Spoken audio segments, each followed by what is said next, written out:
Dear Jess, not for the first time in recent episodes, today's culinary classic has to be enjoyed in the rain. Today's classic is un Arroz Fosc, dark rice from the lovely L'Émpordà region of Catalunya, which is tucked up against the French border in the northeastern corner of Spain.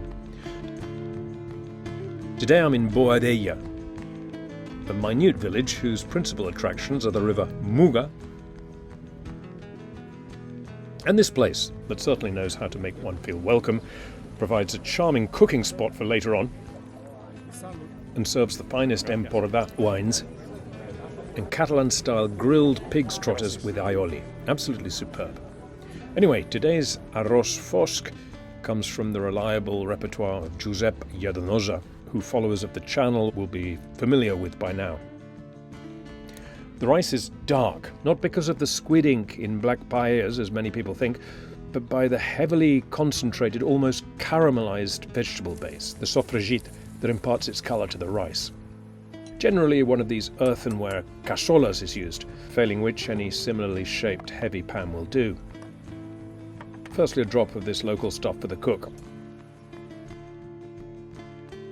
Now here's the whole chicken, but we're actually only going to use the trimmings, the neck, the wings, the liver, and the gizzard if available, leaving the rest of the bird for a roast, a sauté or the like. This is diced ribs with plenty of meat attached. Spanish short-grained paella rice,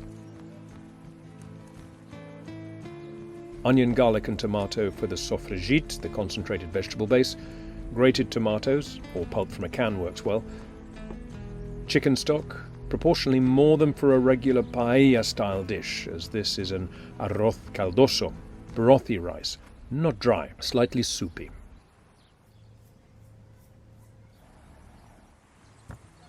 Oh dear, she looks horrified.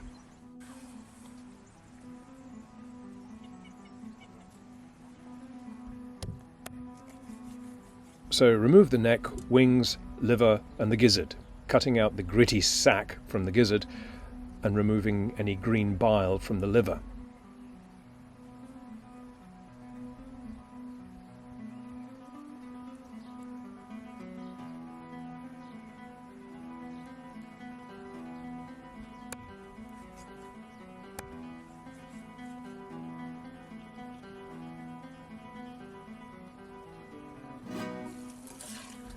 Fry all this in a very generous slug of olive oil that covers the bottom of the pan, and season as all this takes on some colour.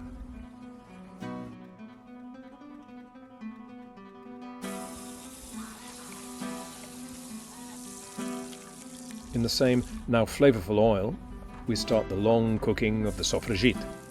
Onion first over low heat, and a good 10 minutes later the garlic is added for another 5 minutes. By now there should be some caramelization. Time to add the tomato and continue patiently reducing. This subaquatic bottom-feeding dog is retrieving my scraps. A good idea is to add a splash of stock or water to prolong the cooking and to prevent any burning on the bottom of the pan. By repeated additions, each time reducing the liquid to nothing till dry, the sofregit will become beautifully concentrated.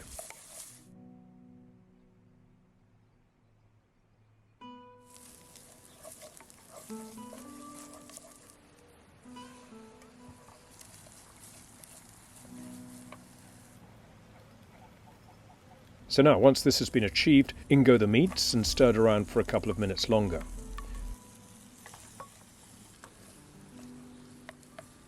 Now the stock goes in and it's brought to a simmer and left for 5 minutes, after which the rice goes in, 100 grams per person, which is a large fistful, and just a little bit more.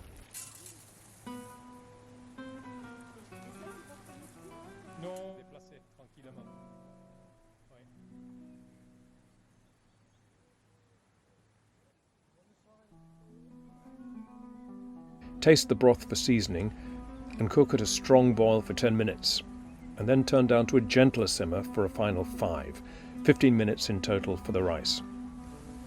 Notice the dish is slightly soupy still, just right.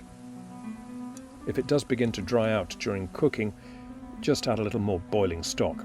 And I may say, despite the rain, this simple no-fuss rice is going down a treat. Please do leave me a like, and if I've inspired you to get cracking with any of these authentic local classics, please do subscribe to keep following me along the back roads of France, Spain and Portugal. Buen appetito y hasta pronto.